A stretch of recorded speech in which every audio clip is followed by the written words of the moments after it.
And so allspice has been in my medicine bag, and it's been an herb that is allowing me to understand the pattern language of circulation, the pattern language of pungency, the pattern language of like anti-fungals and yeah, so it's been one of my root plants. Welcome to the Herbs with Rosalee podcast, a show exploring how herbs heal as medicine, as food, and through connecting with the living world around you. Well, this conversation with Asia Dorsey absolutely floored me. Asia is wise, incisive, and just so beautifully articulate. The kind of guest you could listen to for hours. And I found myself thinking about her insights for days afterwards, and I know for a fact I'll continue to revisit many of her teachings that she shares here. She has this vibrant, radical approach to food as medicine that is both compelling and I would say deeply refreshing. I'm certain that you're going to walk away with more than a few gems of wisdom. And if you're anything like me, you're going to gain a whole new respect for allspice. I've already ordered more myself to enjoy throughout these winter months. If you enjoy this episode, please give it a thumbs up so more plant lovers can find us. And be sure to stay tuned until the very end for your herbal tidbit. I'm going to say this tidbit's especially intriguing. That's my biased opinion anyway. Asia, I'm so excited to have you on the show. Welcome. Thank you. So glad to be here. Absolutely. Well, you've long been on my mind to have you on the show because we have a mutual friend, Mason Hutchison, who's been, he just says like every time your name comes up, he says the nicest things about you. And we were recently conversing via email, and I wrote into Emily, the project manager for the show, and I was like, please get Isha on as soon as you can. And here you are. So I was really excited that it happened so quickly. And I feel like for the past couple of weeks, I've just been fangirling you, checking out your Petty Herbalist podcast. I've been looking at your website. I've been enjoying your emails as well, getting to know you through that. But now I'm looking forward to getting to know you through your own words. And I'd love to hear about your plant path and what's brought you here to us today. Yes. Oh, thank you, Rosalee. Queen Rosalee. Listen, I went to Iceland after hearing about your trip to Iceland, and Oh, I have to find Icelandic herbalists too. I love it. And I've been following you for a long time as well, and really using and leaning into your teachings, especially your work around flavor, Hmm. um, the depth of your understanding and protocols and thinking about like what to do and when, and just all the things that you're bringing to all of us as herbalists. I just want to uplift you and give you a shout out Oh, because thank you. I've been a fan of yours for a long time, as well as this podcast. So it is awesome to be here with you. So yeah, my plant path, my plant path. I got on the plant path from getting sick. Mhm.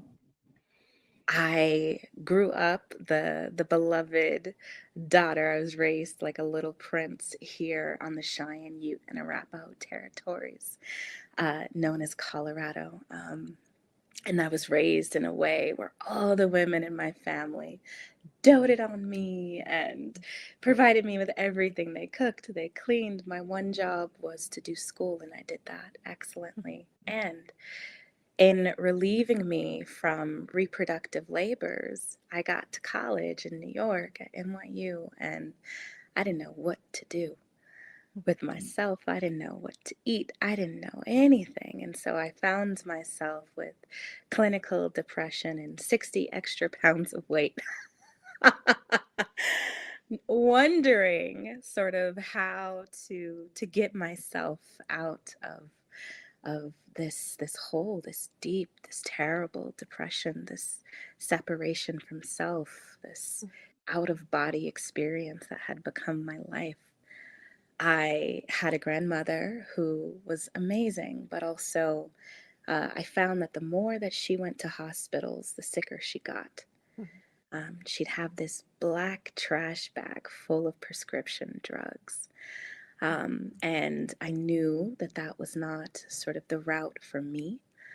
Um, and so one of the things that I did during those times, I was an activist in the city doing stop and frisk work, um, prison abolition work, but I was there for the environment. That was always my passion, was the earth. And I just started following aliveness because I felt dead inside, and nothing made me feel like I was in my body except one single woman, Vandana Shiva. Okay. Vandana Shiva. I would watch these food documentaries on Netflix, and this beautiful woman with this maroon bindi would show up, and she'd be talking about seed satyagraha and GMOs and the way that she spoke. She was so magical. And I started just watching everything that had to do with her. And I was like, wow, she's so great. I love this. She was the genesis of my ecofeminism and the deeply feminist herbal lineage that I have and that I practice.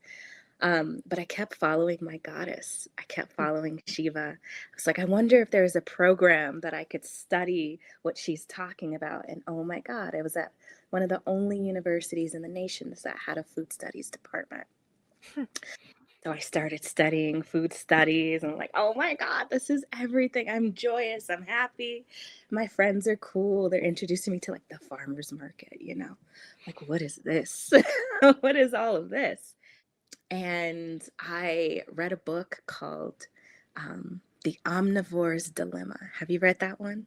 It's been a long time, but yes, yeah. Yes, yes, by Michael Pollan. And he's talking about Polyface Farm. And I'm like, what is this? What is this treating a pig like a pig? Like, what is this idea?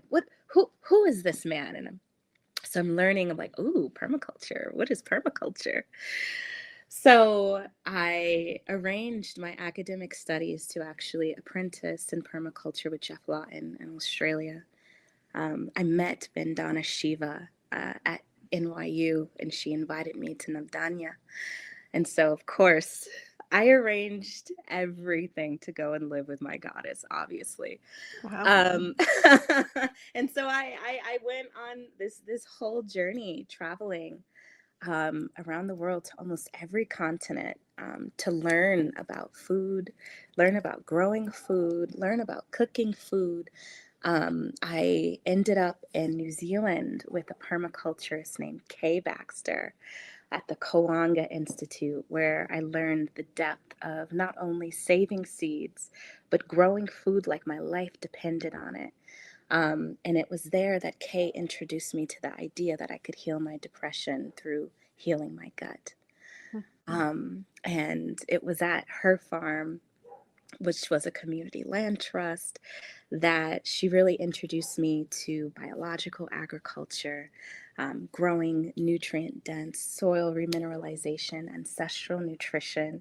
She had me reading all of these books and explaining it to her. So I was really embodying, you know, the teachings. And then, of course, like I'm tending chickens and all of these things. It was there that I healed my first um, discomfort, right? Like I had a death allergy to cats. There was a cat there named Buddy. God, Buddy. Buddy was the worst. This cat would not get off of my case. And so I knew that I didn't want to take Benadryl because I didn't want to take pills. Um, but I needed to figure out how to live with this cat that I'm wheezing and allergic to, and that's attacking me all the time. And so it was the first time I researched what allergy was. I researched how allergy worked. Oh, okay, this is a histamine response. Okay, there's inflammation there. Okay.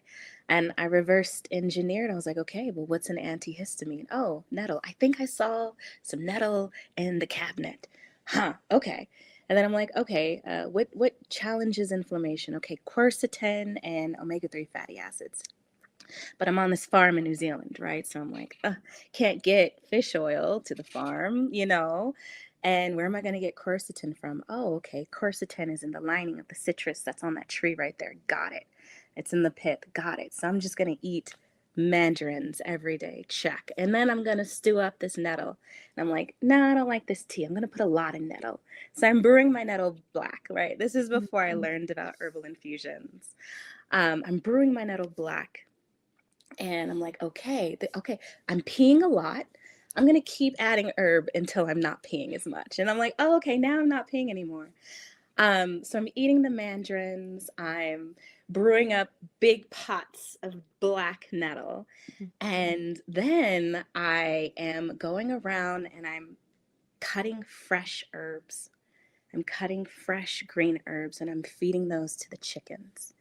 And those chickens start to produce these bright, dark orange yolks, right? And those yolks, because of all the vitamin A from the greens I was feeding the chickens, are also going to be balanced in omega-3 fatty acids. And so the way that I got my omega-3 was from the eggs of those chickens that I was feeding every single day.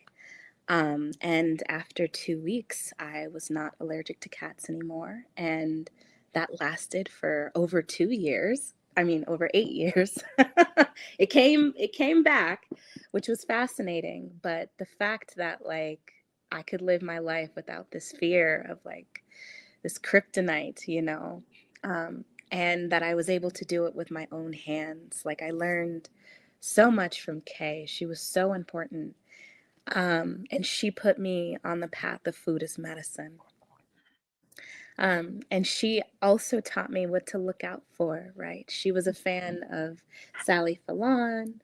And so I'm like, nourishment, like, oh, and I got into, so I came home. So I went back to Nueva York.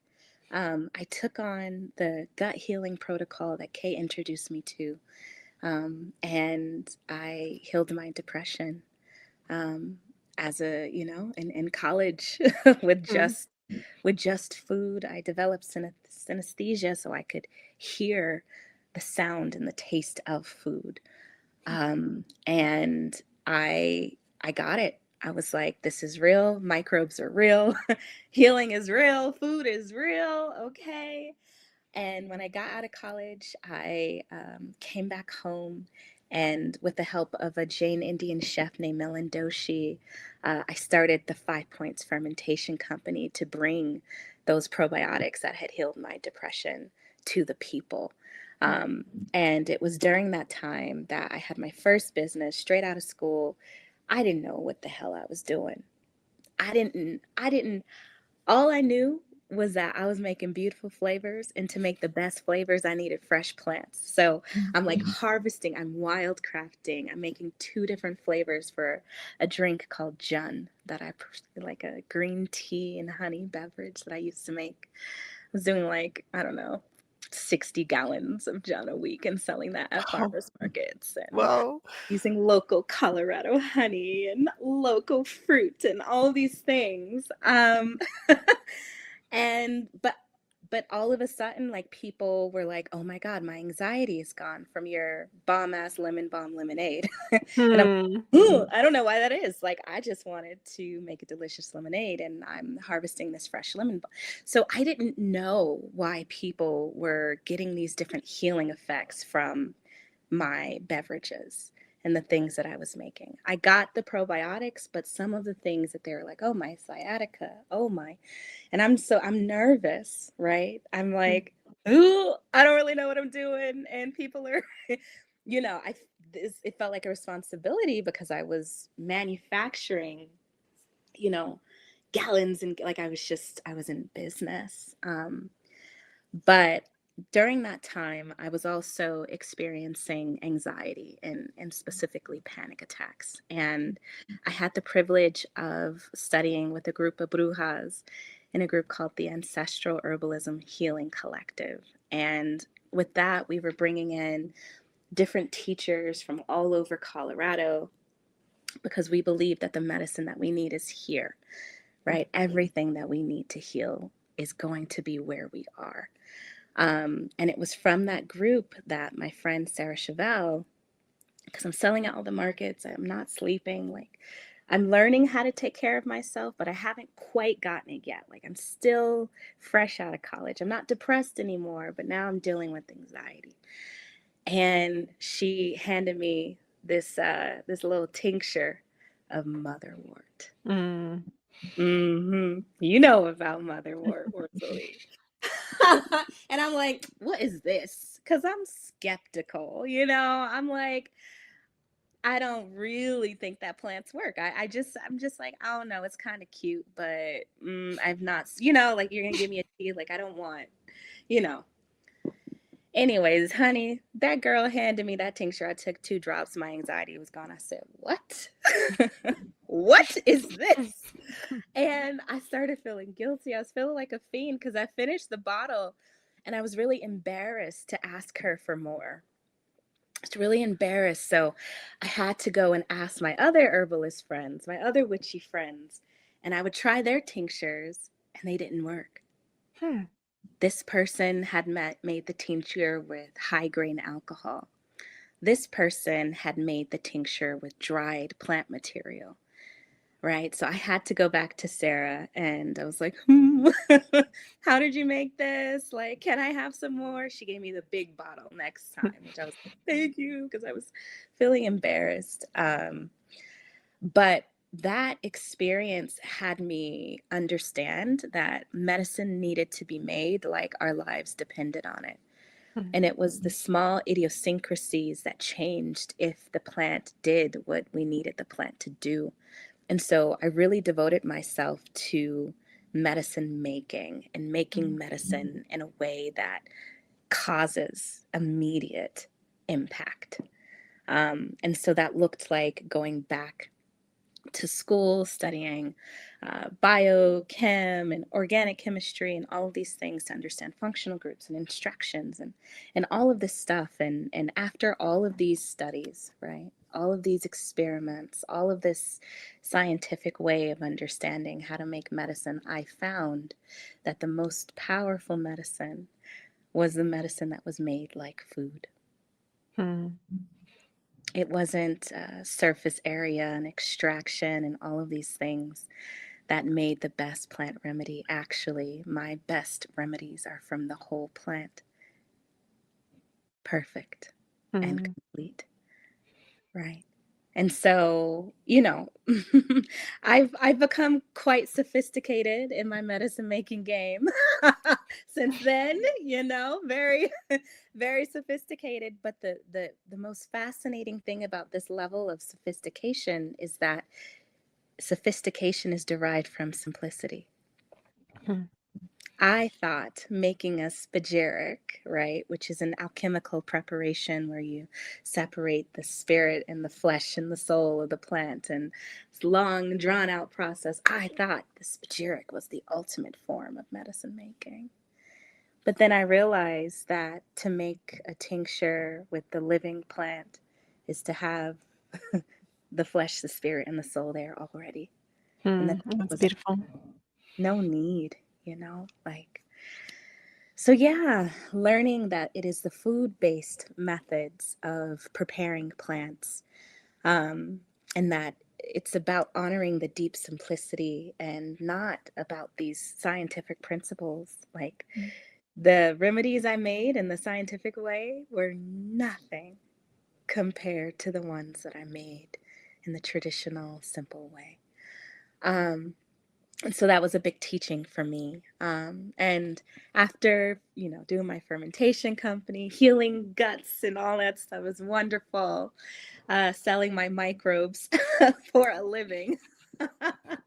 um, I started devoting myself more to the plant path and more to offering people the knowledge of how to do this themselves, and developed my own practice as an herbalist and as a healer. So, yeah, that's it's a long kind of drawn out story, but over the years, I have apprenticed and mentored with some of the snazziest herbalists in the game. And I'm really grateful for all of my teachers that really kind of got me to this path that I'm on now. That was such a beautiful story. I love how that's woven together. I just have this sense of you, Asia, as this like the seeker of knowledge that's taking you across the world as you're looking for things, and how that was really fueled by your experience. I mean, you're really like being fueled by your experience, whether it's like you're working with dealing with your own depression, or dealing with your cat allergy,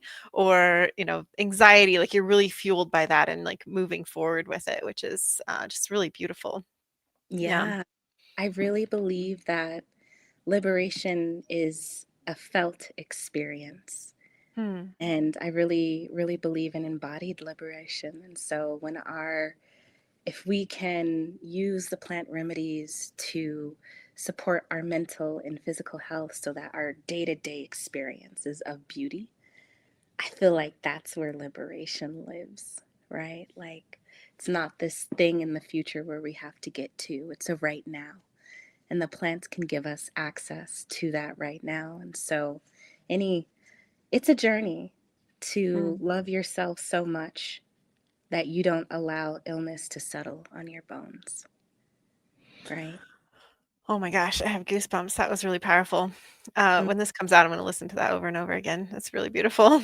yeah. Yeah. And the journey's not about being perfect. It's just about shortening the time between the call and the response more and more each day. Mm. When I was disembodied, I would, you know, run into things, get bruises, get scars, get cuts, get scrapes. Like I'd you know, burn myself with food. Just all of these things that, represented my relationship to myself. But becoming an herbalist, it was like a cut. Oh, yarrow! Like let's test the yarrow remedy, and there's the comfrey, and just like that thing, that practice of tending to yourself and not allowing for pain to settle, or not allowing for bruises to go unloved, for scars to form, just that responding to yourself, right? Mm. um and yeah, I just remember the old days when that response was that not there, Mm. right? And as we cultivate our power as women, as herbalists, right, we can respond to the subtle things, like things showing up in the dream world, or small sensations, or we get curious and alive to our bodies in a way that's quite incredible. But I acknowledge that that takes some time, and Mhm. we cultivate that over time.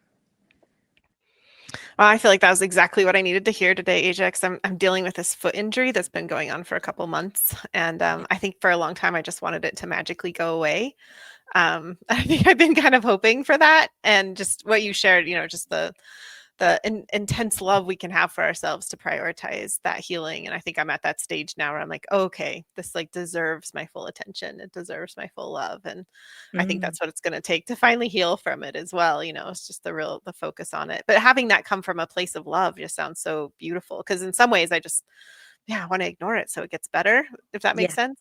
yeah, But it's yeah. not working. So yeah, it's time. Mm, It's time that to try foot, a different that foot method is now. talking to you, baby. Yeah, yeah. Ooh, somebody Mhm. wants you to rest your feet, honey. I know. It sucks. Right? Somebody wants you to rest your feet, and that somebody Yeah. you. Yeah. Yeah. Yeah. Yeah, I But don't know, part of me was hoping if I just kept walking on it, it would just work itself out, but no, I think you're right. I've been something's been calling me to rest for a while, so yeah, but to yeah, just I love the way you frame it, just from a place of love that just feels so much more hopeful and beautiful than a place of like, I don't know. I don't wanna say punishment, but just it's just been kind of a bummer. So, yeah. I mean, it's a bummer to have that hurt and that pain, but when we realize that our body is constantly communicating with us and it's asking us, I had all these bumpies show up on my face. And there, I'm like, oh, that's inflammation and it's only on the chin. mm, Hmm. And because I'm a vain girly, I'm a beauty witch. And so something showing up on my face is like, that caught your attention. it caught my attention. But I'm being really sweet with it. Like, okay, And what does this part of my face represent in different traditional cultures, right? Like what is it that my face is trying to tell me about this particular meridian or this, you know, and what is it about my speech maybe, or like what is the lesson, like what is my body trying to say to me? And it's cool because we're herbalists, right? So we can kind of play around and not hurt ourselves. Like we're not running to the drugstore, we're not getting a pharmaceutical at first, right? We love the spectrum of medicine, but as herbalists we don't have to touch the dangerous things until it's time for that. And Mhm. so we actually get to play, right? We get to say, I wonder if this calendula salve is going to speak to this inflammation. And maybe something in the medicine of calendula is trying to communicate something to my soul right now, right? Mhm. And so it's this fun thing of like getting curious, testing out our safe, simple, and effective remedies, and then learning something about what our spirit, what our soul wants, right? As Mhm. communicated through the flesh. And so, yeah, I don't know what these bumpies on my chin are communicating with me. Yet. Something is clearly not working. But I'm about to learn about the chin. Mhm. Oh, like I'm gonna have a strong chin after this. keep my keep my chin up from now on, and Mm. Mm. like there's something here, and that's what we get to do as herbalists, because when we heal ourselves we get to then share that healing with others, and that story, the story medicine of that healing with them. Wow. It's such a beautiful mindset too, Asia. Just this is going to be totally random, but our friend Mason just recently told me about one of his favorite players is Damian Lillard in the NBA, and he ruptured his Achilles heel last year, and he told so this is Mason's telling me the story that he's laying on the ground. Damian Lillard's laying on the ground, and he knows that he's just really screwed up his Achilles, and the thought that came into his head was, "I'm about to come back from an Achilles injury." That was Wow. his mindset. And so, like, that's what I hear you saying, you're like, "Oh, like, I've got, this thing going on, these bumpies on my chin, but, like, I'm gonna, like, I'm gonna go through that story. I'm gonna listen. I'm going to turn to my plants, and then I'm gonna come out in a much stronger way." And that is such an empowered, embodied way of approaching healing that, again, just feels really inspiring. Thank you. Thank you. I had to leave my body in order to learn how to stay in it. Mhm. Oh, I'm And so glad you came back so you can share it with us. I'm feeling very inspired. thank you. It's good to be here. Yes, it is good to be here. Hey there. Just a quick note. If you'd like to hear from me in a more personal way, I'd love to have you in my free text community. I send a couple of texts every week, things like behind the scenes updates, herbal thoughts that I'm chewing on, and little sparks of joy I don't always share anywhere else. To join, just text the word root to 1-509-383-8398. And if you ever want to break up, no hard feelings. Just text STOP to the same number and you'll be opted out immediately. My goal is to make it so juicy and so fun that you look forward to getting my texts each week. Okay, now back to the show.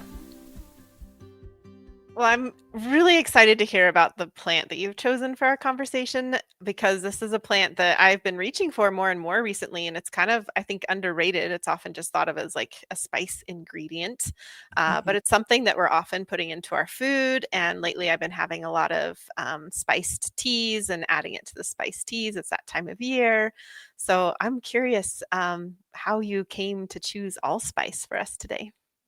Yeah, so Allspice Pimenta dioica is its Latin name.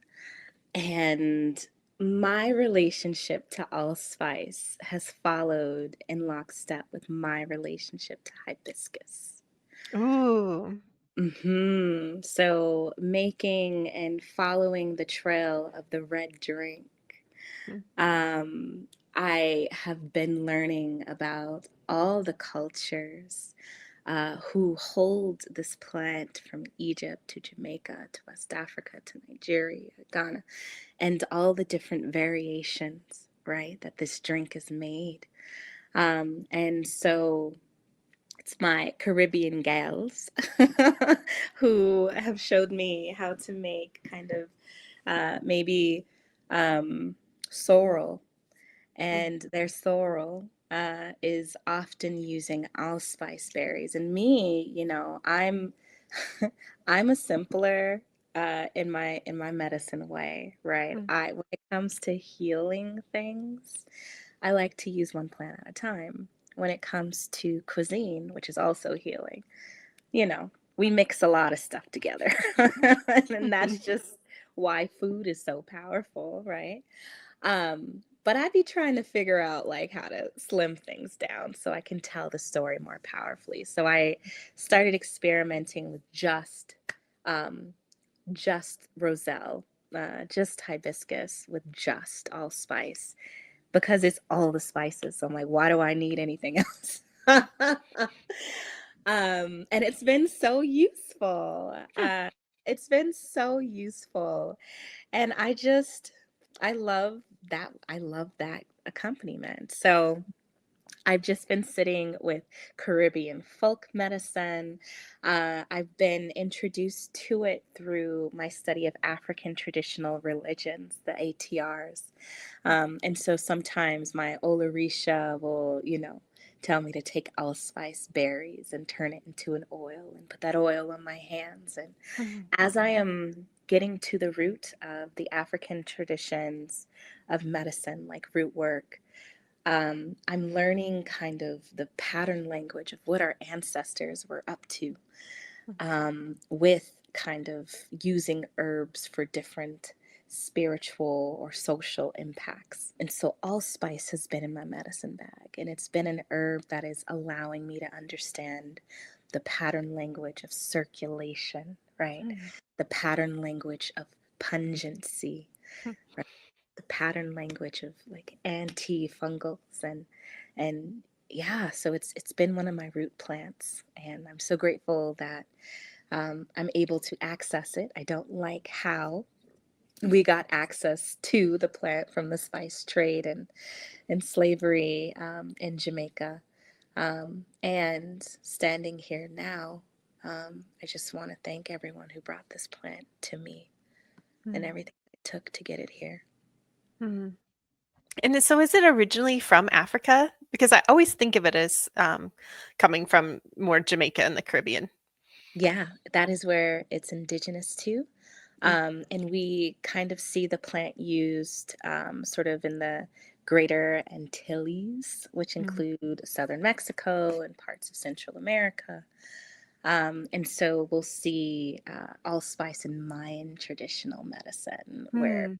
using it to like embalm people and for specific rituals and ceremonies. So there's a lot of places where we can pull knowledge from this plant from based Wow. off of where it is indigenous to.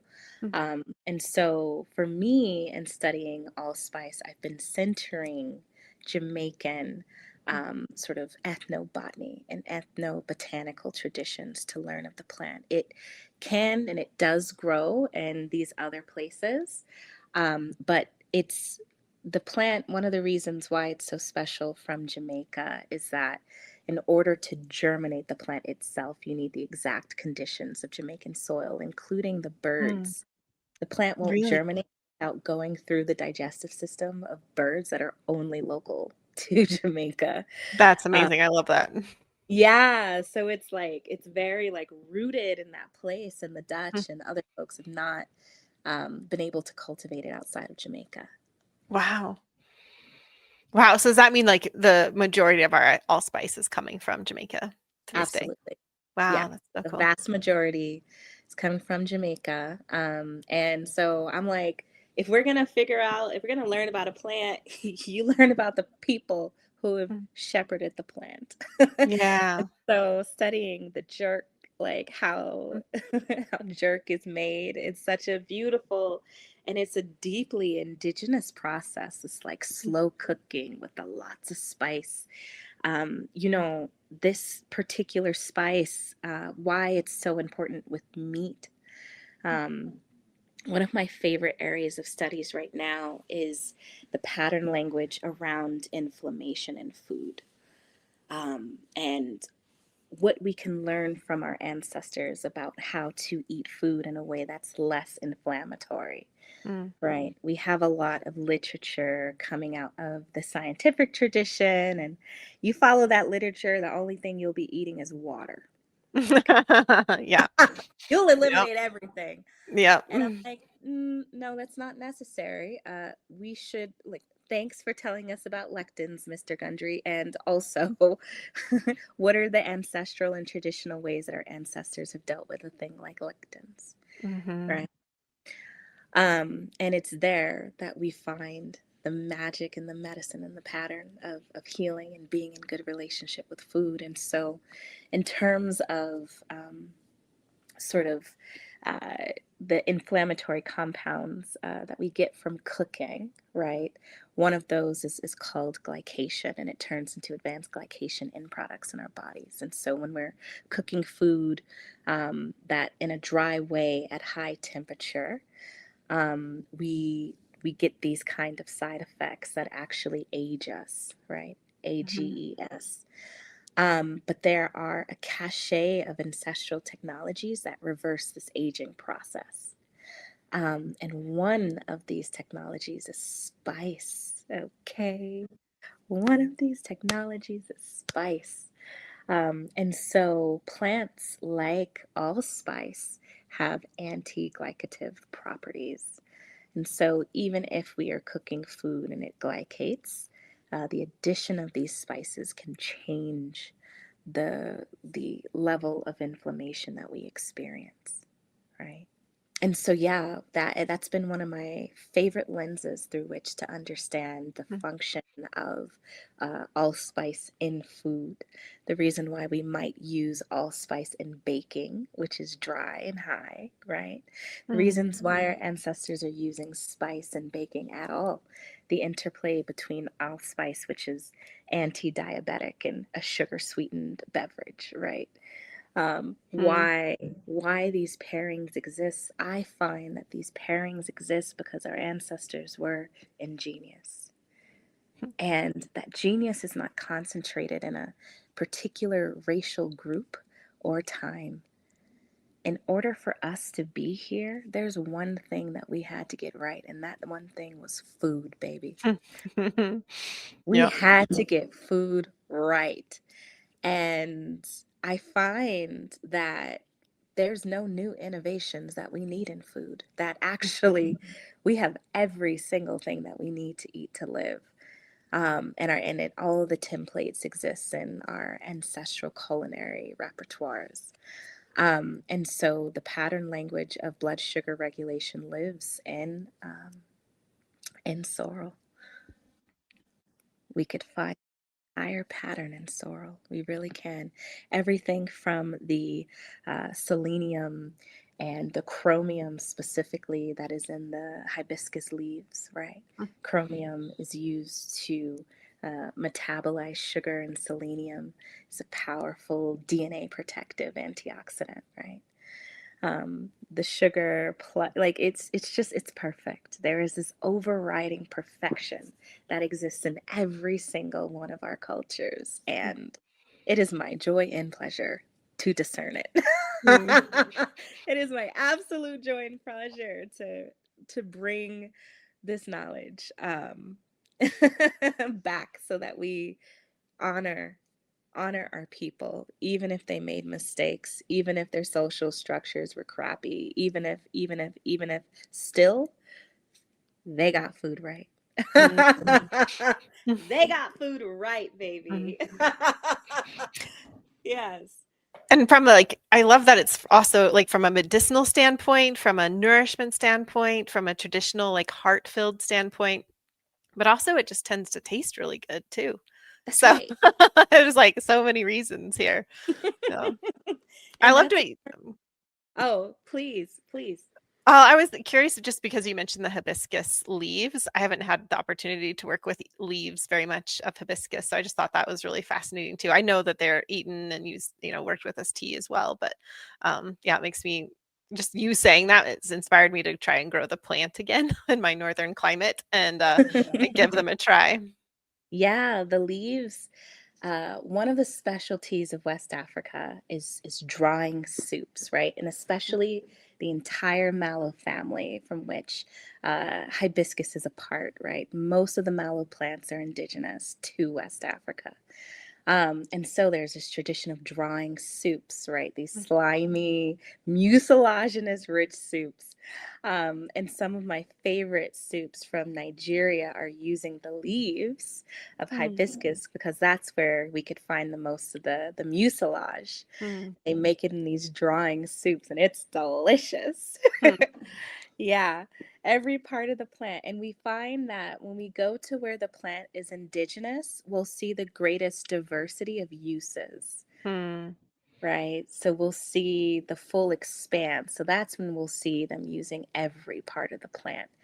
And that density of use, I find it's kind of like density of language, density.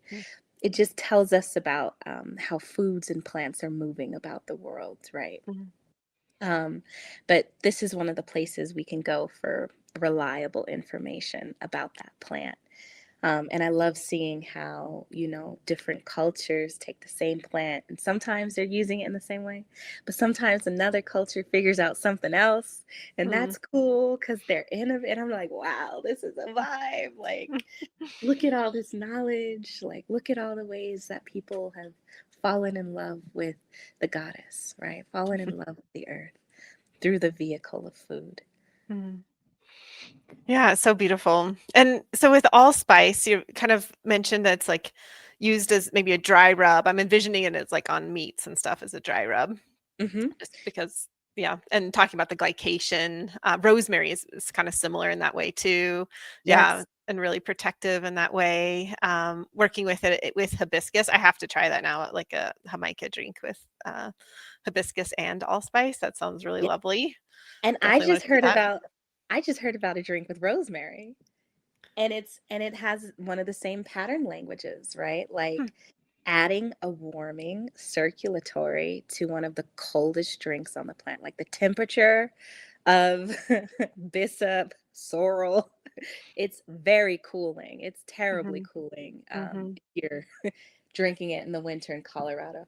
So some of our girlies also add rosemary because it's the Mm, same pattern language of using a plant to warm up a cooling drink. mhm. So yeah, we love rosemary. Lovely. Are there any other ways that you like to work with allspice that you'd like to share? And we definitely have to talk about your recipe because that's amazing. I'm so excited to try this out. Yes. Oh my gosh. So other ways to work with allspice. Um, Allspice is often one of the ingredients in making bomb pickles. I'm a fermentation girly, obviously, because the microbes saved my life. So I love fermenting allspice. But it's used in chutneys, right? Allspice was incorporated in our Ayurveda through British colonial influence. The Brits Wow. brought allspice to India, and the Indians were like, the Indians all they can incorporate anything, okay? They quickly learned the medicinal values and the values of allspice and incorporated it into curries, into beverages, into kind of chutneys, all kinds of things. And so it's used there. Um, but yeah, so allspice is can be used anywhere where you're using nutmeg, anywhere where you're using nutmeg, cinnamon, and clove, right? It has some of the same compounds as nutmeg, Hmm. cinnamon, and clove. And so I find because I like the idea of like using one spice that it can work in any kind of dish where those spices. It's great in um, mulled ciders. It's so diverse, but it does have like the mistercin that's coming from nutmeg. Like it has the eugenol, right, which is the chief sort of volatile constituent of clove. Has like cinnamonic acids, right? Like when they say it's allspice, it's because literally the exact same volatile compounds are showing up, right? That's in there. fascinating. Hmm. Yeah, it's truly that. And it's cool, like, because medicine, and you know this more than anyone because you've really put a lot of effort into it, but you know that medicine communicates through taste. Mm. And so understanding the taste, this is a warming, pungent, right, herb, and what it tastes like tells us what constituents are in it. And so it does have the cinnamon, the clove, and the nutmeg constituents, Hmm. making it Now I really want like a good cookie with all of that in it, or I'll even take a pumpkin latte, whatever. Something. right. Ooh. Want it all. Yeah. Pumpkin spice lattes are ingenious. I know people are mad at everyday girlies. People love to be mad at white women, especially. So if there's a trend that white girls like, then people are like, you know. Excuse me, leave them alone. This is a perfect beverage for the fall. The vitamin A, Hmm. right, which is going to be one of the chief, in my opinion, vitamins for immunity, right? It's coming in from that pumpkin. That sweetness is being countered with those beautiful spices. Those spices are supporting the lungs with the pungency, and sugar is sweet, okay? Sugar is sweet. We're allowed to have our sweets. We deserve. It's a perfect drink. No one should come for them or anyone else who's Yeah. eating pumpkins and during pumpkin season.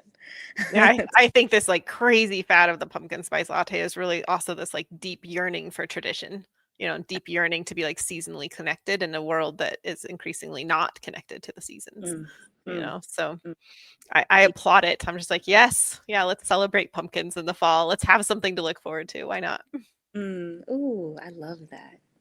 A yearning to be connected. Yes, 100% that. And that's what food does. So if you are in touch with your food tradition, or any food tradition, you'll find that that's the best way to seasonally adapt.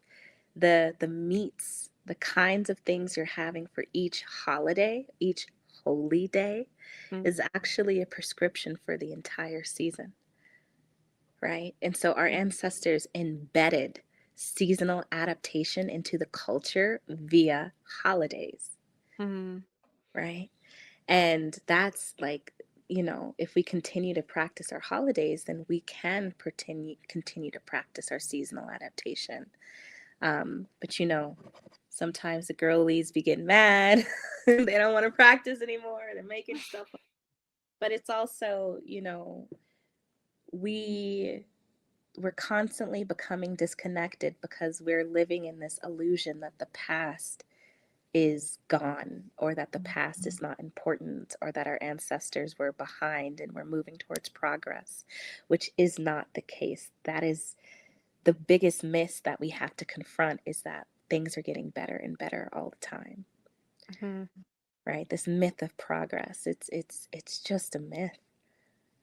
Empires rise and empires fall, and we've returned to indigeneity many, many times in our history of humans. We've had many civilizations, right? And each civilization comes with this myth of progress, which is then mm, deconstructed, and then we become hunters and gatherers again. This is the cycle, right? But anyways, yeah, our ancestors were quite sophisticated, giving us holy days, mhm, that have mhm, the exact food you need to adapt to that season. mhm, Wow, who would mhm. have thunk it? That's what love looks like over time. No, that's beautiful, Asia. Well, please share a bit about this hot sauce recipe that you have for us because this looks so amazing. When we got this from you, my the podcast manager Emily, I mean, she like messaged me right away and was like, "Oh my gosh, did you see this recipe?" Yeah, she was so excited for it. I'm excited for it. Yeah, please share. Yeah. Okay. Well, I'm constantly trying to honor people's food traditions, like with my first company, the Five Points Fermentation Company, we had a curry kraut that was made by a Jane Indian chef, and Mm, we had kimchi that was made by Mama CJ, and we used her family's recipe exactly, right? mm, Um, And so this hot sauce is honoring Jamaica. Mm. But it's also honoring the fact that I am not in Jamaica. Hmm. And so, what I've done with this recipe, the Scotch bonnet is the beloved pepper throughout the diaspora. And we know that peppers are indigenous to the New World, to Central America, to the jungles here, right? And that they were transported around the world because of the Columbian exchange. But even in that transportation, each culture chose and developed over time a relationship to their pepper. So Scotch bonnet is throughout West Africa and the diaspora, including Jamaica. There is another pepper, which is the habanero.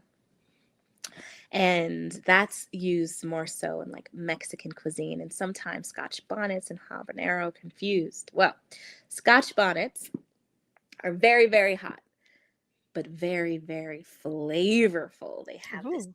fruitiness to them that like Africans and the diet, we can't get enough of it. We love Scotch bonnet. Habaneros are very, very hot without flavor. Mm-hmm. And so what I did, because habaneros were available to me, I'm on the lands of the Cheyenne, Ute, and Arapaho territories, baby. I gotta get in where I could fit in. So I combined those habaneros with red bell pepper. Mm. And the red bell pepper is going to be providing kind of that fruitiness. I think we added some lime. We added our allspice berries to it. We added mango I was gonna to say it. the mango as well. That's Yeah, lovely. they said fruity. I said, we're going to bring the fruits, baby. And the tropical girlies are like, tropical girlies all over, whether it's India, or Jamaica or Mexico. They all have, their relationship to mangoes. Um, but I did my best to find like red mangoes that might kind of be used in Jamaica, and to have them be ripe or not ripe yet, like a little firm. And that firmness gives us some starches kind of to feed the microorganisms. We don't want too Mm-hmm. much sugar that could push the fermentation towards kind of more yeast. And so this is a fermented hot sauce recipe using these ingredients. And the reason why we are fermenting the hot sauce is because all of the plants in the Solanaceae family, which include the habaneros and the Scotch bonnets, they have anti-nutritional compounds. And those anti-nutritional compounds, such as lectins, such as phytic acids, they hurt the people and the beings who are eating them, because the plants, they want to reproduce, so they don't want us eating them. So they make all these nasties that make our stomach hurt, that inhibit our ability to digest the food.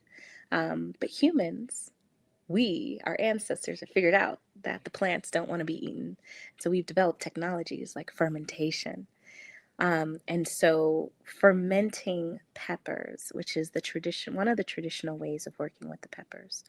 The pepper people in Central and South America, they will often remove the seeds from pepper products, and they'll bruise the skin, right? We see this in baba ganoush, right? Like roasting the aubergine over a flame. We see this roasted bell peppers, roasted tomatillos, roasted.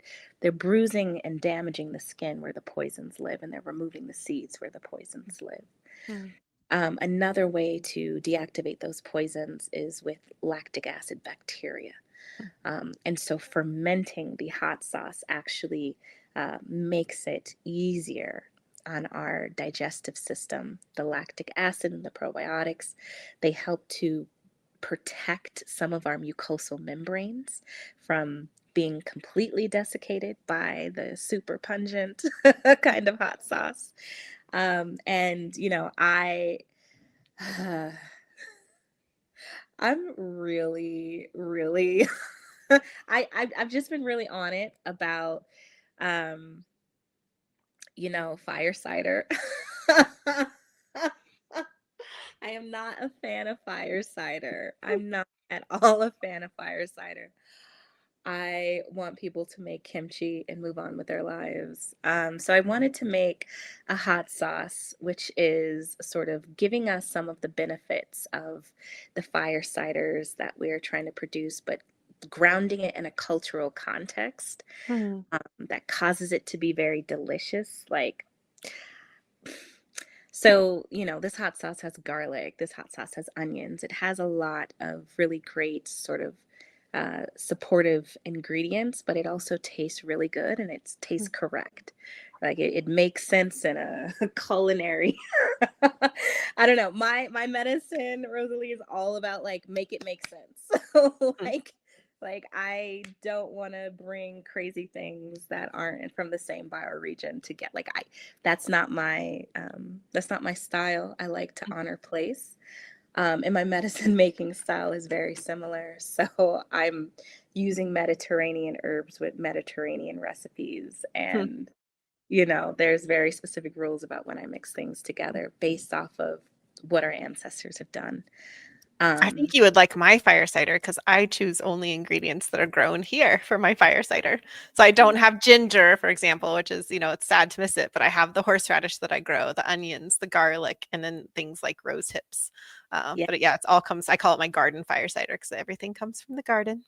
that is correct. I mean, I want I don't want to say that things are incorrect. I want to say that like when we are making medicine, we should be reproducing our values as well, Mm, and helping people to remember that exotics are nice, but that everything that we need is right here. Like we don't have to do the fancy fancy. mhm, This recipe does have ginger because it is based in a tropical bioregion, so it mhm, is fancy fancy. mhm, Um, but we can also make hot sauces and things like that that are grounded and rooted where we are.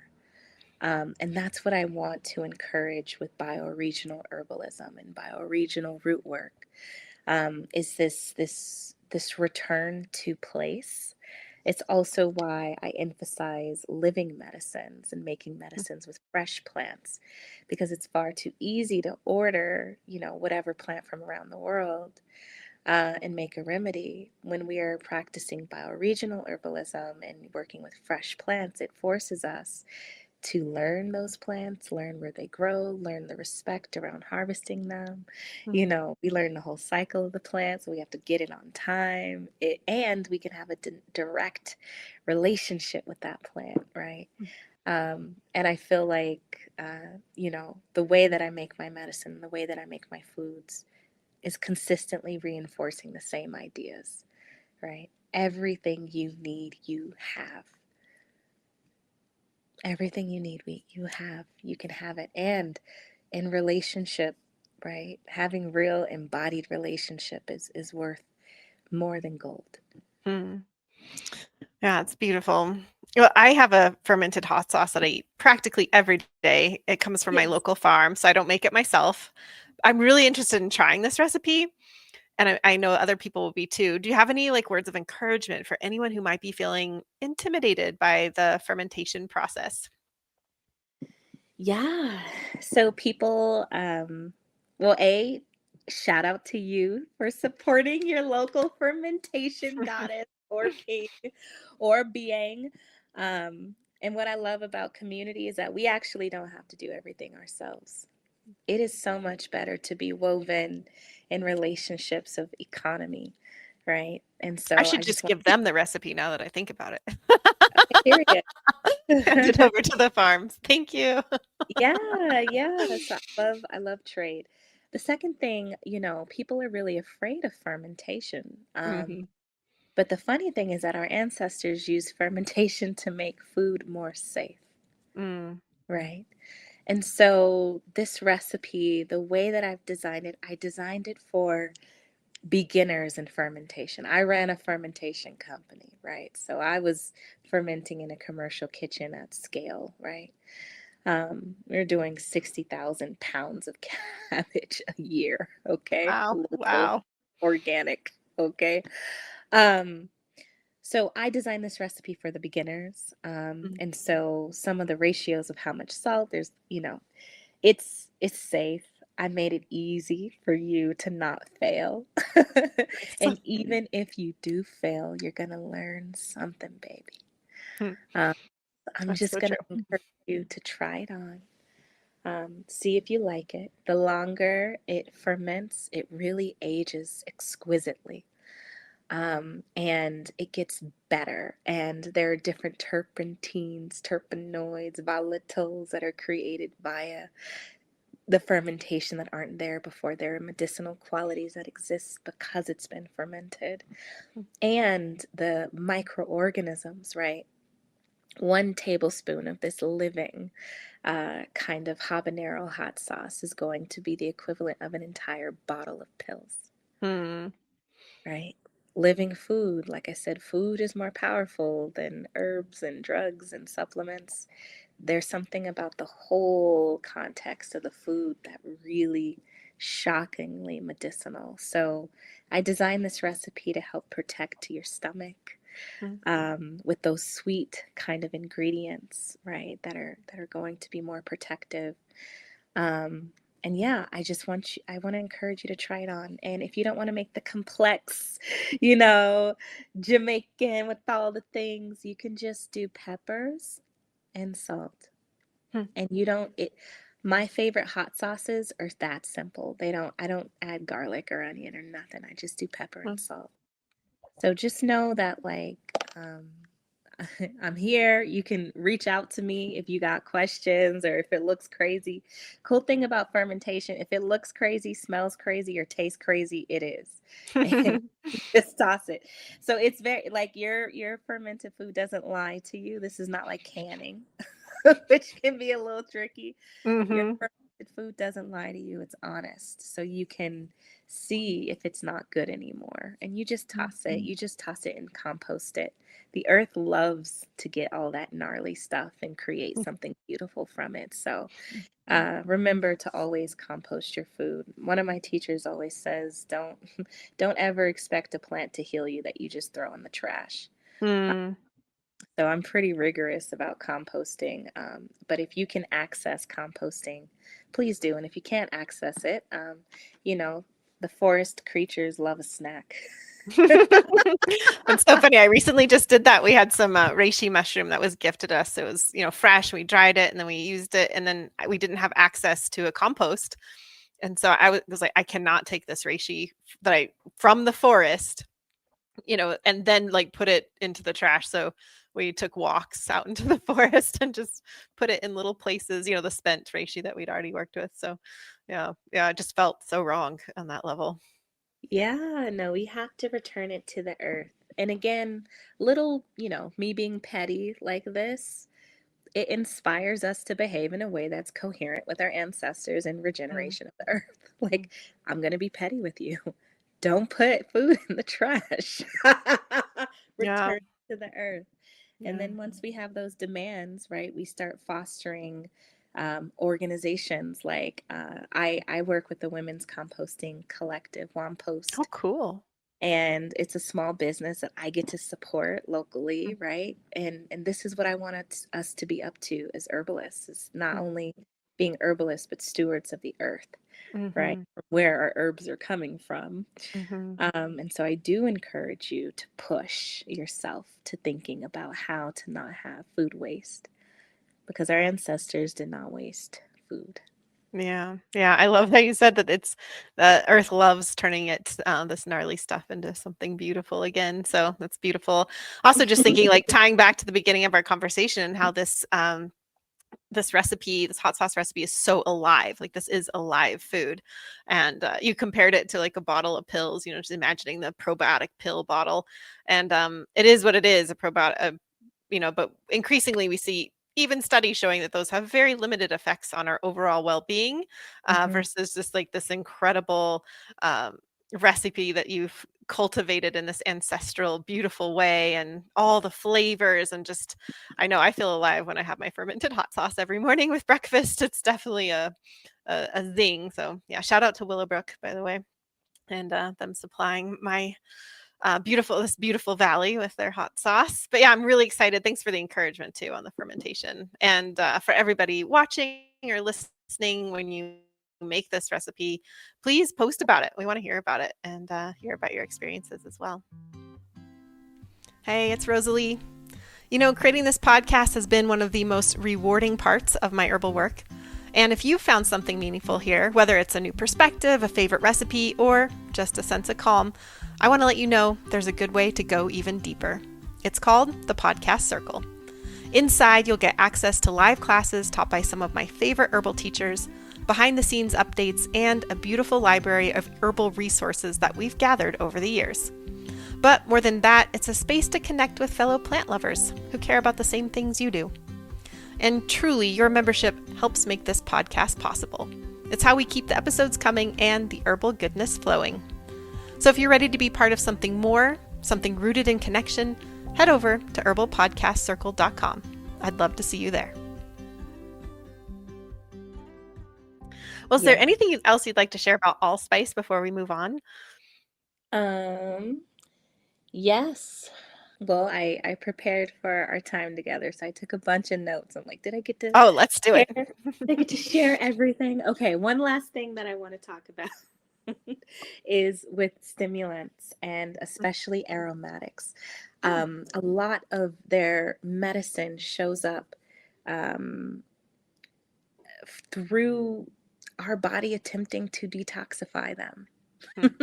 And so it's the various organ systems of elimination that is where we see kind of their activity. So I wanted to speak just a little bit to allspice in the reproductive system. And one of the areas of the most research is allspice being used to support women and folks who are experiencing menopause.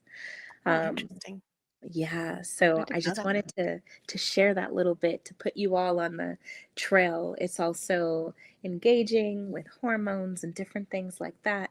But one of the areas of great interest is using allspice against the symptoms of menopause. So.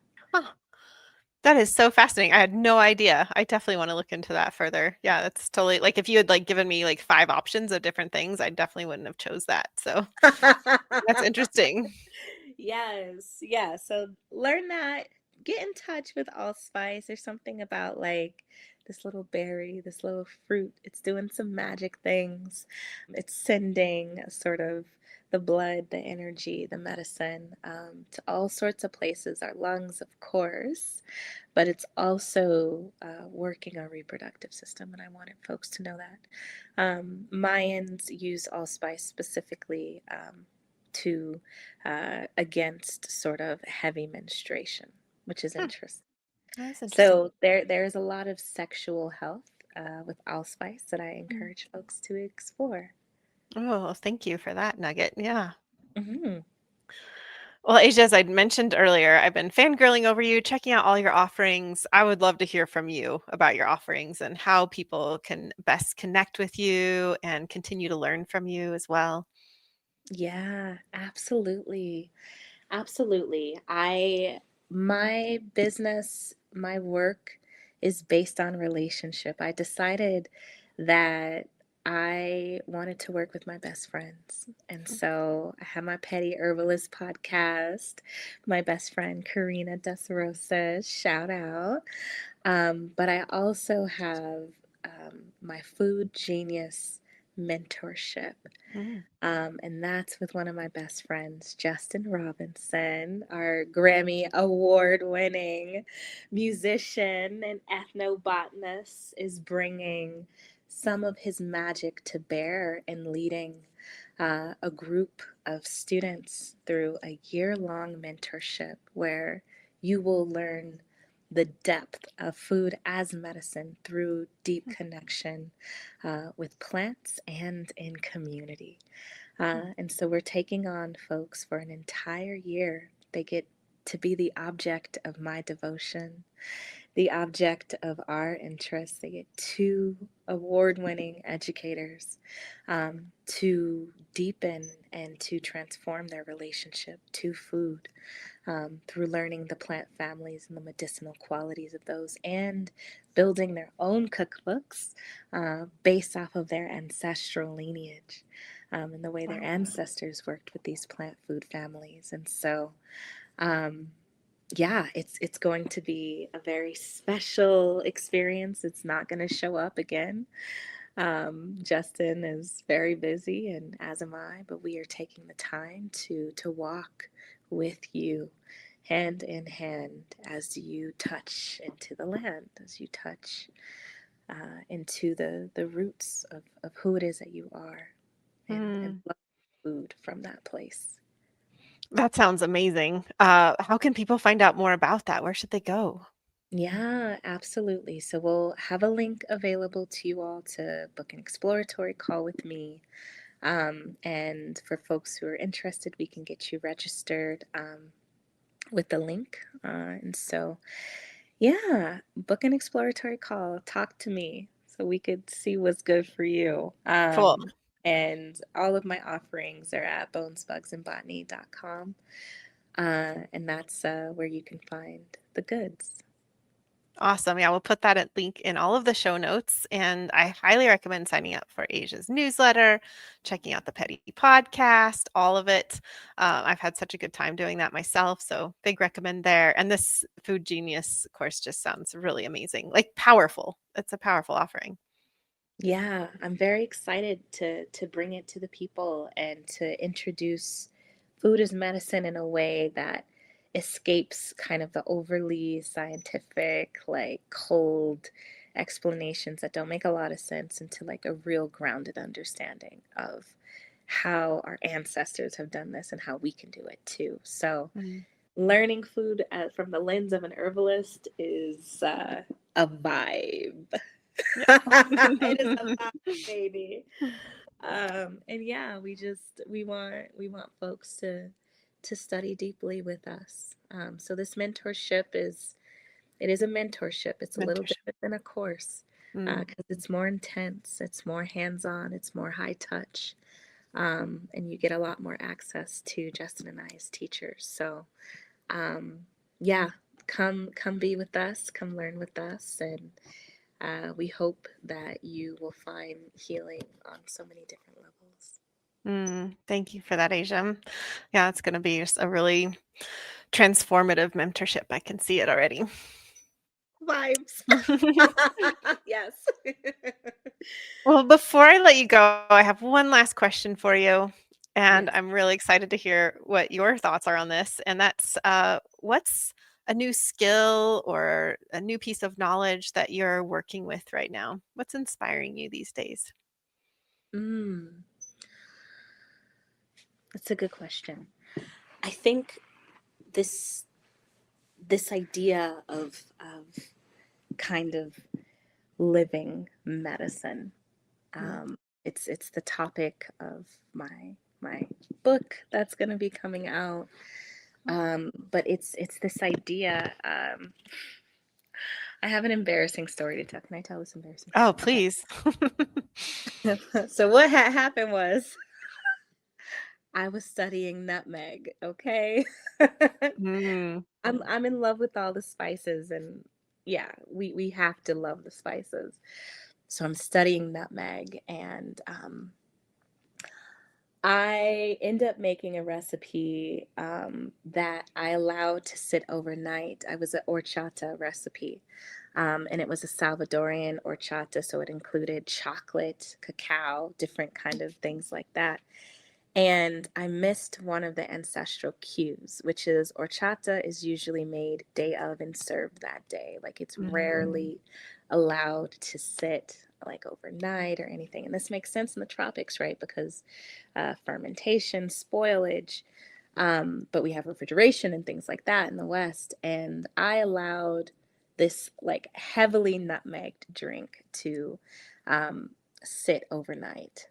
And what happened was that the fats extracted and amplified the volatiles from the nutmeg, and it made me very sick. It Oh. was so bad. It was so bad, but I was so shook. And it got me really interrogating this notion that food is actually more potent as a delivery for plant-based medicines than kind of just alcohol, or just like food actually potentiates, right, the activities in ways that I don't think anyone is recognizing. Hmm. And so I've just been so fascinated about, the what the food matrix is doing and what is contributing to our medicine. And so I've been fermenting, my sauerkraut with different herbs to see if it amplifies the medicinal if the cabbage, right, in the food matrix is amplifying the medicinal qualities. And oh my God, it is, right? All of these, my kitchen is full of, oh, you can imagine what my kitchen is like. It's pretty wild. But this idea of bringing herbalism back into the matrix of food fully, like fermenting it from scratch, like medicinal wines, you think because it has less alcohol than high grain or 100 proof vodka, right? That it's going to be less medicinal. But I am finding over and over again with all of my experiments that such is not the case, and that a 12% alcohol from a plant fermented from scratch is going to be 3 or 4 times more medicinal. And we're using less plant material. Okay, we're getting larger quantities. Like, I am a little bit obsessed with returning plants to the food matrix as our primary method of healing. And I lead people through gut-based initiations and gut healing, because, I know how to do it because I did it. But also I've studied it with some really important people. But me understanding that when sort of folks are just using meat stock, right? No one has looked at the historical use of animal meat stock based herbal sort of delivery methods, and I'm it's just so cool. So I'll share that that's kind of, what's like lighting me up is truly merging food with medicine, food with herbalism in a way that is just like kind of obvious if you're anyone's Indian grandma, but but for folks who have been displaced because our ancestors were hunted or burned, right? We've had to separate food from medicine, right? We had to say, no, no, no, we're not healing with plants. We're just making a soup. And we've kind of then allowed food to not be medicinal anymore. So now we have weird industrial food that actually makes you sick. It's the opposite of what food's supposed to do. And that's because we had to separate the two. But what I'm really excited about bringing forward is merging them completely again, and discovering that, like, yeah, tinctures were really great, and it's really cute that we did that, and I'm so happy we can access osmosis, right, and that kind of thing. But honey, making these wines, baby, ooh, Oh my I'm gosh, bring- yes. yeah, I'm bringing it back. So that's what I'm Mhm. that's what I'm alive about right now, Mhm. is all my different wines and vinegars that I'm making Mhm. from scratch, and infusing the herbs into the meat stocks and the bone broths, and seeing, wow, this is more powerful than oregano essential oil, and it's just Mhm. delicious soup with Mhm. oregano herb, right? Mhm. It's working. It's actually working, and it's safer. It's actually safer than what we're up to traditionally. So And yeah, delicious. and delicious, hello, and culturally relevant, hello. So it's all the things, and that's truly what I'm geeking out about. I have But a mead that I make, Asia. It's a fresh St. John's wort with cherries, because cherries are ripe at the same time, but they also give it a red color, which is, you just have to have with St. Yeah. John's wort. But that it's like joy in a cup. I mean, it's like, it's somewhat like mind altering. It's so powerful in ways Yeah. that, that is the most powerful way I've ever taken St. John's wort, is that fermented mead wine. Yeah. Wow. And I love how you chose ingredients that were ripe at the same time. So Yeah. you embedded that knowledge into like you embedded it into the recipe. That's so cool. Yeah. Yeah. They're So, meant to be together. and I'm sure it is pure magic. A lot of people are like, how do we deal with time change? And I'm like, Hypericum. Hello. So yeah, wow, yeah, that's exactly what I'm talking about. Like that is exactly what I'm talking about. And I think, that for me, that's the height of herbalism. It's bringing fermentation back, Mm, right, into it. We're not just extracting with osmosis and diffusion anymore. Like I want us to make literally living medicine. And mm, that's what I'm up to with mm, this recipe. That's what I'm up to in teaching this Food Genius course. That's what my book mm, is about. I want to make sure that our medicine is alive, right? From fresh plants, with probiotics, because I know what it's like to be dead inside. Um, mm, I I follow aliveness now. mm. Oh, I love that so much. And I just love your enthusiasm for food as medicine. And it's something I'm very passionate about. Just hearing you talk about it makes me like want to just jump on board even more. Um, yeah, I think I like what you said too. It's like, it's great that we have tinctures. I wouldn't take tinctures away from anybody. But when I think about, like this meal that's cooked by my husband that's just so full of life, it's from our local farmers or from our own garden. And it's just this amazingly, prepared, delicious medicine on a plate. And then you like compare that to a bottle of tincture. It's just like, again, I'm glad we have both. I'm not saying, that Yeah, we should to get rid of tinctures by any means, but it's just day after day, these bowls and plates of delicious, nourishing, alive food can't really compare to a bottle of tincture. It's just, you yeah. just can't compare them. It can't, but listen, we are moving through something as a culture as we're returning back, as we're turning back to the earth. So Mm, tinctures and all of those things, like they have their place and they have absolutely. their history. But once we're fully there, the medicine is in the food because Mm, it can be translated over time through culture, but there's also y'all, the spleen stomach, which is an organ system in Chinese medicine. But getting the significance of that organ system in healing helps us to understand why embedding the medicine in food does so much more than when it's just mhm. extract. Yeah. And there's some depth to this, honey. There's some Mm, depth to it. And some of our ancestors have already unraveled this depth, but we're, in America. So we have our own history with herbalism and we're moving at our own pace. yeah. But I hope to forward some of the work that you're doing, some of the work that some of our elders have done, and to really infuse it with this ashe, with Mm. this life force that I got. Well, thank you so much for bringing your enthusiasm, for bringing your inspiration. Like I said, I'm feeling really inspired on so many levels. So thank you so much for sharing your wisdom about allspice and sharing this recipe. And yeah, I'm really excited to hear what folks think about it. So thank you so much. It's just been an absolute pleasure to be here with you and just soak you in a bit. It's just, I'm feeling super enthusiastic myself. Oh, thank you, Rosalie. And thanks to all the listeners. And thanks for all of our teachers that got Mm, us. So grateful to have this time and space with you. likewise. Thanks, Asia.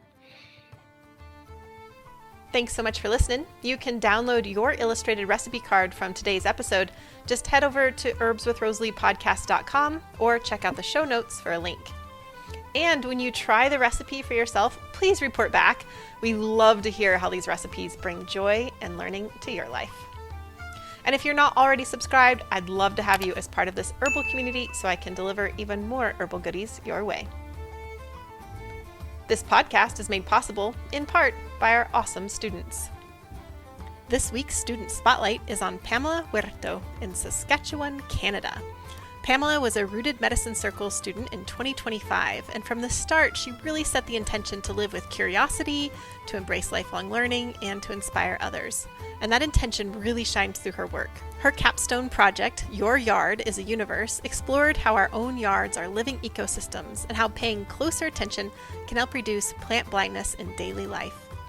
Pamela's sit spot reflections, bird observations, and seasonal awareness beautifully demonstrates how slowing down and noticing what is already around us can transform the way we relate to plants and place. Congratulations, Pamela, and thank you for being part of the Herbs with Rosalee community. Okay, you have made it to the very end of the show, which means you get a gold star and an herbal tidbit. Well, we mentioned pumpkin spice lattes in this episode, and whether you love them or feel like the whole thing's a little overdone, here's something truly delightful for you. Tori Amos may be the earliest documented creator of the pumpkin spice latte idea. And I'm serious here, right? So here's the story. Back in 1995, 8 years before Starbucks released their pumpkin spice latte, Tori told a Seattle audience that she had her own coffee drink that tastes like pumpkin pie, calling it her witch warmer. A journalist later traced this quote while researching the history of pumpkin spice lattes and found that she was the first ever recorded reference to this drink. So nobody else had mentioned it that he can find before Tori did in 1995. So what can I say? My favorite musician might also be the unsung mother of pumpkin spice lattes. I mean, what can't this woman do? Well, as always, thanks for joining me and for putting up with my Tori Amos obsession. I'll see you all in the next episode.